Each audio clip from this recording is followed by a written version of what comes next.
What's up, everyone? Welcome to another Card Advantage video. I'm Jacob, and I'm joined by my teammate Steven. Today, we're going to be talking about Outsiders Draft specifically. We've brought together a bunch of different information and tips and tricks that relate to the end game and kind of the phases of the game. Our first section is going to be some generic information about the different heroes and cards and generic cards. And then after that, we're going to have sections about how we can apply different concepts to the specific heroes in the draft set. So Steven's going to go ahead and get us started with the first section talking about Riptide, Arakni, and Benji. Yes. So, as you all know, there's 6 heroes in Outsiders limited format, and 3 of those heroes, Benji, Riptide, and Arakni, have lower health than their class counterpart. And in general as well, they seem to have a more aggressive leaning ability. Therefore, that's what you want to be doing with these heroes, or at least that's what we kind of figured out. These heroes just want to use but be more aggressive. The lower life total is mostly because they can lean on their hero ability to do a lot more damage in a faster way than the other 20 health hero counterpart. Yeah, for sure. So even though some of them are 1 or 2 life lower than their counterparts, Hmm. that's still a good chunk percentage of your life total in Blitz. So Yes.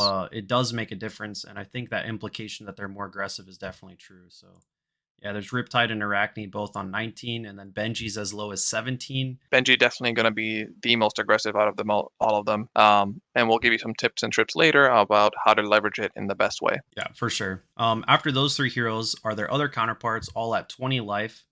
They have hero abilities that are more obviously leaning towards a pitch stack or maybe even a second cycle, more defensive game plan. There's many different ways to build all these heroes. You could build an aggressive Katsu that never gets the second cycle, or you can build a very combo oriented Katsu where you're pitch stacking your combo cards next to each other and getting a lot of value that way. In my opinion, Azalea has the most obvious pitch stack ability. If you can remember where your arrows are in your deck, you can dominate arrows blindly without having to use Seek Horizon or Rabble or Scout the Peripheries. And that's a super strong way to finish the game. And then Uzuri is a little bit more subtle, but just the hero ability itself, which lets you bottom the stealth card that you attacked with and switch it out for an attack.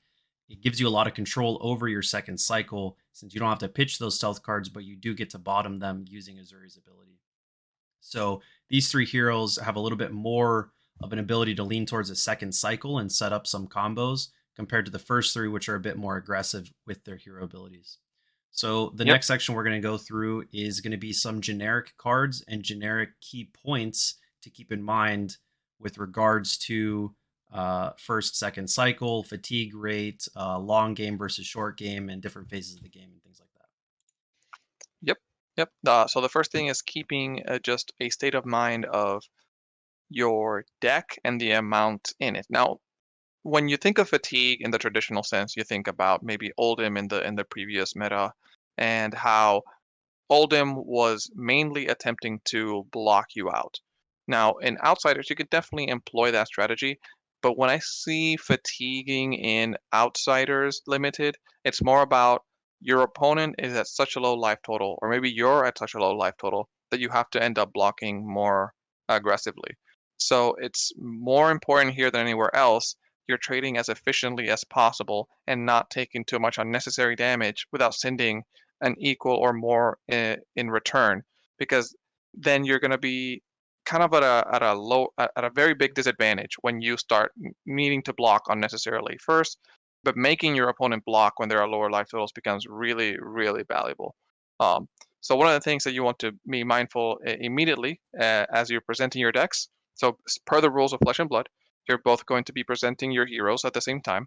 Then both of you present your deck, you're shuffling your deck, your opponent is shuffling, or you're shuffling your opponent's deck, your opponent is shuffling your deck, and then at that point is when you can that's the earliest point possible where you can ask the deck size of your opponent, and the opponent can do the same thing. So that gives you a little bit of information already from the get-go about how you want to employ your game plan overall. Yeah. Yeah. Yeah, and the reason that this section we have this cut down to size up is there's a number of cards in Outsiders that cost 2 or even 1 and come in for 5 or 6. And Hmm. because of that cost, you're keeping one card in your deck. And if your opponent is blocking that, or they need to, they're forced to, or maybe they just want to for their turn cycle, you're trading one card out of your deck for two cards out of their deck. Yes. So even if you present your decks and your opponent has four more cards than them, if you come in with four 2 for 5s, like four more 2 for 5s than them, this is like a weird estimate, but your deck size becomes similar. So other things factor into it, like whether you have a weapon or not, Yep. whether you forced blocks more or not. But things like cut down to size are very useful for promoting a game state where you have more cards in your deck than your opponent. It's not maybe going to be your primary game plan to fatigue your opponent, but it is definitely a way to get wins if you need to pivot towards that. So, aside from that, the next section is going to be figuring out which cards are better in first cycle versus second cycle. I think it's very obvious that reds are good at all times, but in this set, there are a lot of yellows, interestingly, that are amazing in the second cycle, or specifically just the end game. So, even if you get to the end game before you hit the second cycle, there are cards like Yellow Feisty Locals where if your opponent's on one and they have no equipment in hand, this could very well be a one card for two card trade from them. Say they forced three cards out of your hand. If you can save one card and it's a Yellow Feisty Locals and they only have action cards in hand, they're going to have to trade you two cards, and that's going to give you a little bit of space to keep a bigger hand next turn. So, of course, things like Peace of Mind or defense reactions or equipment gets around this. But yellow and Mhm. even blue feisty locals, due to how many two blocks there are in the set, are both very strong endgame cards. Similarly, we have Virulent Touch. Only two of the classes can use this, but it's another one where if you're forced to block with it, it turns into a 1 for 2 trade. Virulent Touch does become awkward in the second cycle because you have to play it from Arsenal specifically, unless you're Uzuri, where you can flash it in. So you do need to keep that into account. If you do pitch a Virulent Touch to your second cycle, you need to leave your Arsenal open for when that comes around so that you can actually use this card. Otherwise, it's just a bad two block. Mhm. Um, Another thing is Hurl, which is a Ranger or Assassin Ninja card. Things that push damage through evasively are generally much better in the end game because your opponent doesn't see that coming, and they might take a little bit too much damage early and then get into a problem where they're going to be facing evasive damage. And evasive damage when they're on one or two is way more impactful than evasive damage when they're on 20, let alone the fact that if you played Hurl and paid for it on turn 0, you only have one Kadachi for the rest of the game or one Spider's Bite. Yeah. Another one is the attack reactions. Short and Sharp's going to be better when you can be evasive and push over to a breakpoint when they're on lethal in the end game. That one's pretty straightforward. And then lastly is traps. Traps specifically for Riptide. I mean, the evasive damage is coming from Riptide's ability specifically. So if you can get some yellow traps into your pool that you can pitch, or even find a way to pitch your red traps to the second cycle, they're going to be much more impactful when that chip damage is really pushing lethal compared to early on in the game. For sure. For sure. And then we already talked about how these yellows can be super impactful. And then we want to kind of mix them in, or at least our suggestion is to mix them in with these ways to pitch them into your Yeah. deck. One of the easiest ways is going to be two Seeker's equipment at your disposal, pitching in yellow to prevent two damage. While not super valuable, the opt could be maybe valuable depending on if you're trying to get some extra dominate in the middle or the beginning of the game with Azalea, but the opt from itself can also be beneficial if you see power cards to put them in the later stages of the game as well. Yeah. Other cards like Peace of Mind or the 2 for 6 attacks or the 2 for 5s, even at yellow, these breakpoint attacks still either chip damage to your opponent or require two cards to fully block their effectiveness. Peace of Mind, very interesting as well. Giving you that Ponder token. It's two cards to prevent three, which is not very on rate, but the Ponder token letting you sift through your deck and kind of attempt to continue the advantage by keeping an arsenal card is going to be the way that this card gets its own uh, intrinsic value. Yeah. Uh, yeah, exactly. Yeah, so finding different ways to pitch Mhm. yellows to keep the yellows in your deck and still do above or on rate things in the first cycle is good. And there's a few rare scenarios where you can actually pitch reds and be on rate.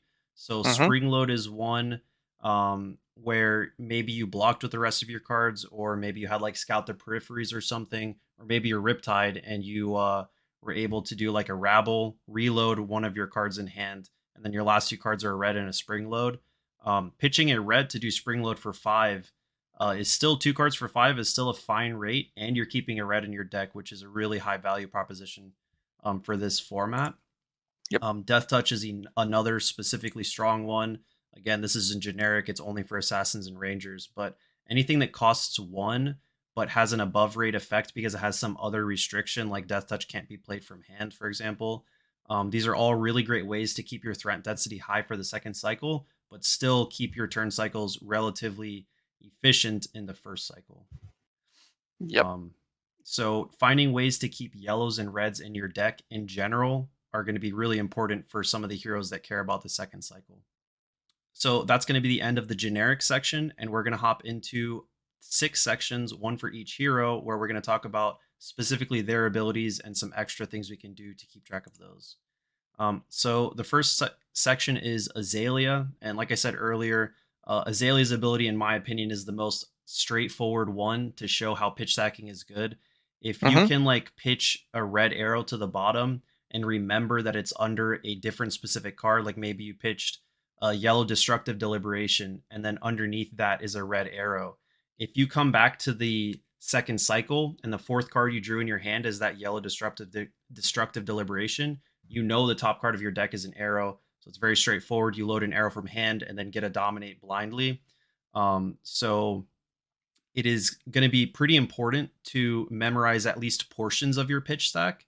Mm-hmm. But even if you can't do that, you can get to the second cycle where your density of arrows may be higher and you can take the risk a little bit more.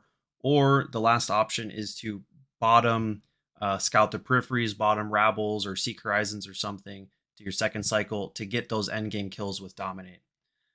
So setting up dominate in the second cycle is super important for Azalea.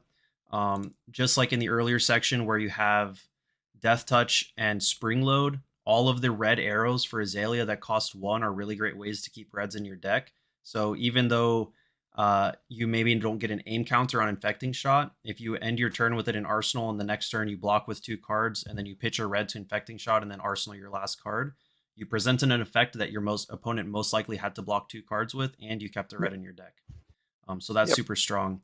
The last thing I wanted to mention for Azalea is it's probably the most likely hero to get counter pitched. So if you see your opponent keeping cards in their deck like Peace of Mind, maybe they have D-React or Brush Off or things like that, you got to watch out because they can counter your end game kills.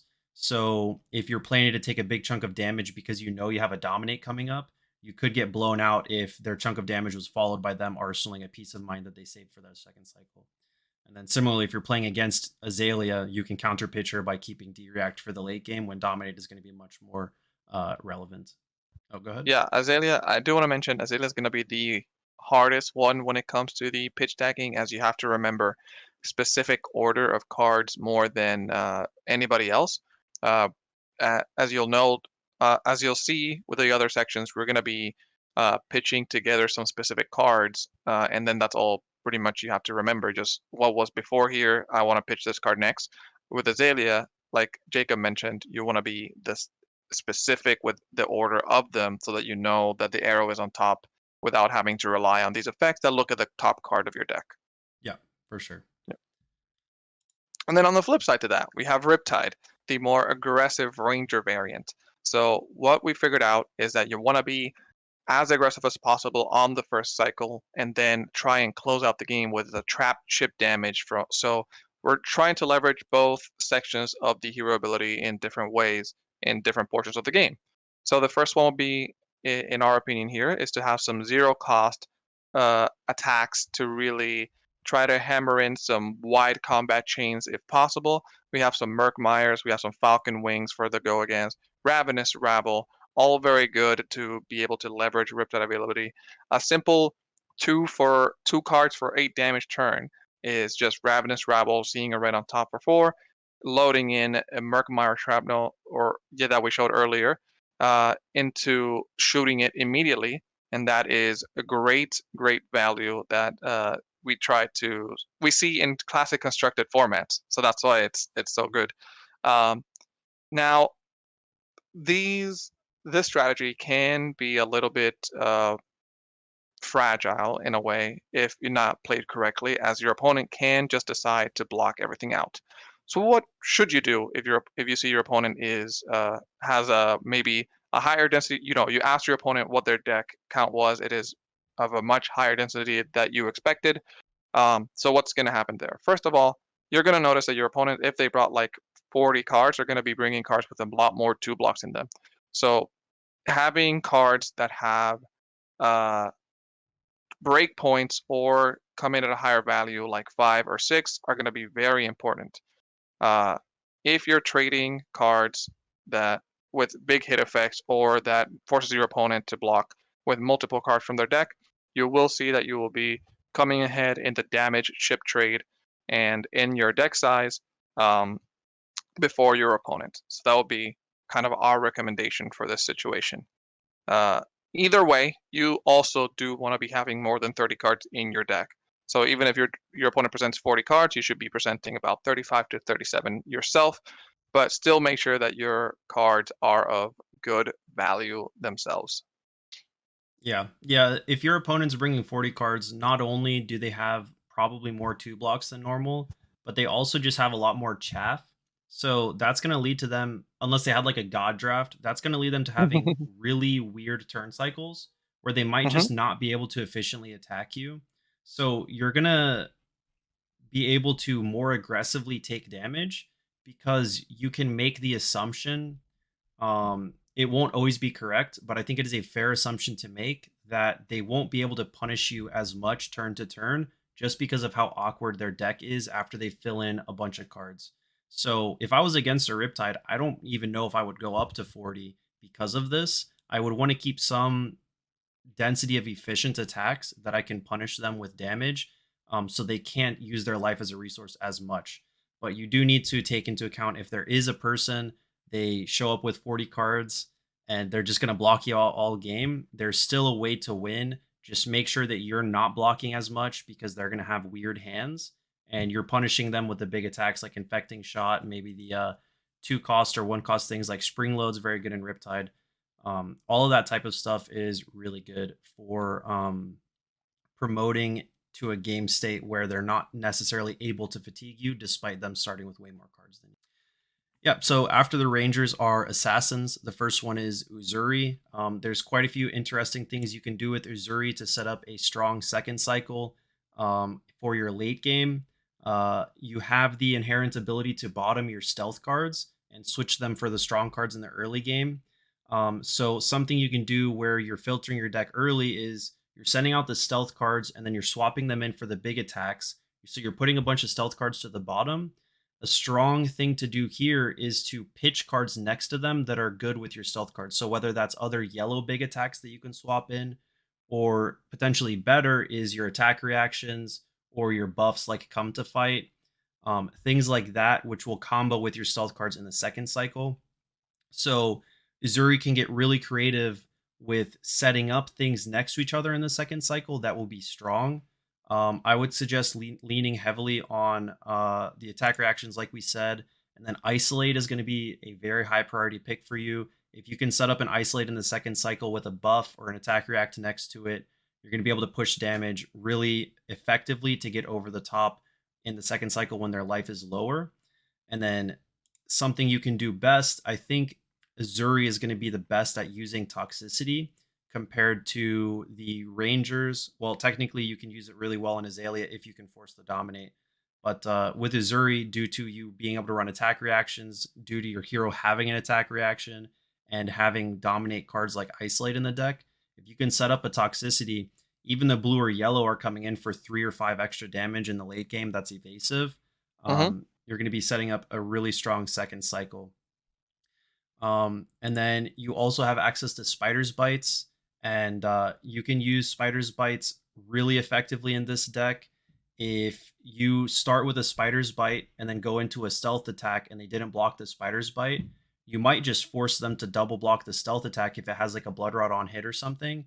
And then you can just save your big card in your arsenal and be okay with your 1 for 2 trade, and then next turn just cast that big card raw out of arsenal, pitching like an attack react or something to the bottom. Yep. So Spider's Bites are going to be a huge deal. Any hero with a weapon also should rely heavily on it if you start getting worried about your opponent having more cards in your deck. If you can attack for 2 with like a random blue or yellow, or you can just pitch it to send your weapon, sometimes it could be worth really considering saving it and just sending your weapon instead. Not always, though. But I do think that Uzuri should be leaning on Spider's Bites pretty heavily to punish when your opponent needs to block you because you have so many good on it effects. All right, so now we have the counterpart here with Arachne. You still want to have a similar density of stealth cards to Uzuri. And as we mentioned earlier, Uzuri's key card might be Isolate here to get in that final damage during the late game. For Arachne to get in during the early game and possibly during the late game as well, it's going to be Prowl. Prowl is going to give your second stealth attack +1, really hammering in those breakpoints on those key cards that have some great on hit effects. But even if you don't have a lot of prowls in your deck, you can still leverage the hero ability in a way in which you go 0 for 3 stealth attack into a 2 for 6 or a 2 for 5, or even into Spring Load because we love the card Spring Load because it's very powerful, We do love especially with Spring Load. combination. Yeah, especially with combination with Spider Bite. Yeah. So an average turn cycle could look something with Spring Load. It could look something like pitch a blue for a Spider's Bite into a 0 for 3 stealth card into Spring Load. That's pretty dang strong, especially if your 0 for 3 attack has an on hit effect like Infect, which is going to be the more powerful one out of the disease bunch. Damage wise, of course, the others have intrinsic value in themselves, but for damage, Infect is going to be the stronger one. You might want to be weaving the daggers in a way to make them as annoying as possible with your 1 for 6 or 1 for 5 attacks. So you could put it more in the middle as well, where you go 0 for 3 stealth attack, dagger for 1, and then if you follow it up with like the card we showed earlier, which is Freewheeling Renegades, they can still lower the attack of the card by putting an action card in front, but it's more likely going to be an attack as well, making the value a lot less. It's just going to be your way of chipping in and making annoying breakpoint damage, and leaking in with your cards. Uh, as well, another way to do really good math if you have multiple of the 0 cost attacks is going to be maybe Spider's Bite with pitching into a buff into another 0 cost attack. Those are still going to be very powerful. And as we mentioned earlier, a really good one for the late game would be Feisty Locals are still very good, even though they're not a stealth attack. So still very good. Arachne's still good. Arachne definitely good. Yeah. The next section is ninjas, and the first Hmm. one is Katsu. So of the two, Katsu is the one that can maybe leverage the second cycle slightly better. Hmm. Katsu is also pretty straightforward in that if you can pitch your combo cards next to each other and draw them next to each other in the second cycle, it's going to be stronger because you don't have to rely on your hero ability. You don't have to rely on the first or second one to hit so that you can search the third one. However, it is fairly likely that one of the two combos hit. So if you can pitch at least a 2 piece combo into the second cycle and then keep the third one in the deck, you can probably rely on one of those hitting and then searching the third one. Hmm. And I did want to caveat this by saying you could be tempted to use the Katsu ability very aggressively in the early game, but the issue with that is even though it's a card for card trade on the turn cycle, where you turn one of your cards into another one, as far as the deck size goes, you're actually losing the card from your deck. So if you use the Katsu ability too many times, you could just get to a point in the deck where you have no threats left. And even though you have Kadachis, Kadachi for 1 and 1 is still worse than when your opponent is forcing you to block with like the last cards in your deck. So Hmm. it depends again on how strong your combo lines are. You could have a Katsu pool that's just so busted where if you pull off 3 combo lines in the early game, that's so far over rate on damage that you don't have to worry about the fatigue rate. But I would tend to say in general, don't overuse the Katsu ability. And I think it would be very strong to lean on pitching your combo cards next to each other for the second cycle. And then just like pitching yellows for Spider's Bites and pitching yellow to load and then shoot an arrow, Katsu can pitch these yellow 0 cost combo cards to do double Kadachi, and then after that send like a 0 for 4 or something like that. That's still 6 damage off 2 cards, which is on rate, assuming you blocked relatively efficiently with the rest of your cards in hand. So even though your second cycle is yellows, all of these combo cards get way stronger when the combo is actually turned on. So if somehow you can force a 1-2 punch to hit, it's easier in Benji because of it being evasive. But Hmm. if you can get a 1-2 punch to hit, it's a 0 for 4 on a yellow. So that's still very good to keep yellows like this in the end game. So keep in mind using your Kodachis to chip damage in the early game. But this one's definitely going to be dependent on your pool because, like I said, if you have a very strong Hmm. combo oriented pool that can just mow down your opponent, I don't even know if I would worry about the second cycle if you can be that aggressive.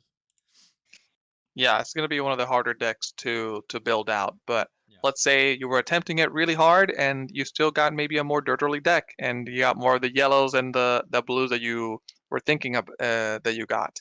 That's okay. You can lean into playing Benji with that pool. You don't have to worry about too much about pitching reds and keeping that kind of threat density because in a really weird way with Benji's hero ability, those yellows and blues are still very threatening. For example, head jab. It'll come in. It'll always do 2 damage. Uh, at some point, the opponent is going to run out of armor. Based on the set, usually there's about opponents usually have 1 or 2 pieces that they can actually block with. Yeah. The rest are going to be the Seeker's equipment that they can definitely pay into if they so wish. But that's going to go away. There's a very finite resource, and that they're usually going to keep till the end of the game. So pitching these into the later in the game, especially to Kodachis, these 0 cost ones, yellows, they're very good for threatening death to your opponent. Uh, and as all the other heroes, and maybe you can worry about threat density with still Riptide and Arakni by pitching your really good cards. Uh, like I said, Benji's not going to worry about it too much, and I think they can ignore the idea of the second cycle a little bit more, Yeah. um, because they can just chip a lot more damage, which is probably why their health is the lowest of all Yeah. the heroes available to you. Um, you might also think about weaving in the daggers a little less often, as they might not be too effective into your cost curve. And worst of all, your opponent can block the Kodachis from hand without any problem. Yeah. And there's probably cards in their hand that are bad, and sometimes a lot of the heroes can't use their hand too effectively.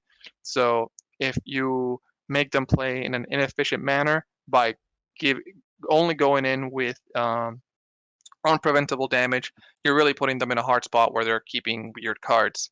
Um, some really good cards to weave still into your attacks are going to be the Twin Twisters, and I think the combo line for Twin Twisters is definitely the Benji staple. Yeah. But we also have Plunge here, as if pitching a yellow for Plunge into the Kadachi makes this come in for 5 total, which 5 is our favorite spring load, so it's very good. Another thing that you can do if you still have a lot of high power attacks in your pool because you did draft a few reds because you thought you were going into Katsu maybe, you can still grab the Silken Key equipment and you can actually make your card not only cost less but put it into Benji's range to be unblockable, which is very strong. Yeah. Yeah. Yeah, so of all the sections, like Steven pointed out, Benji has the lowest health. So if you take Steven's premise of the lower health heroes have less strength in the end game, and to take it to extreme, the lowest health hero is Benji. So Benji is going to be the least likely to be surviving even to the second cycle. Yeah. And you're really going to be looking for focusing more on your turn to turn strength. So even Hmm. though that doesn't really match up with the rest of the sections of this video where we're talking about setting up your second cycle, I think it's still a very relevant thing to call out and make sure that you're not focusing on second cycle as much as you're focusing on getting your evasive damage in and getting your opponent to a point where they have to start blocking even things like Kodachis. And at that point in the game, you're pretty far ahead. Yep. Exactly. So yeah, so I hope you guys found all of these sections helpful. We're gonna try to be coming out with a couple more videos about Outsiders Draft. We want to focus in on certain topics. Maybe we'll talk about reading and sending signals or more specific things about different strategies you can do with the heroes. But hopefully you enjoyed this video on the first versus second cycle and threat conservation topic. If you did, leave a like and subscribe, and that'd be greatly appreciated. And we will see you guys next time. Peace. Peace.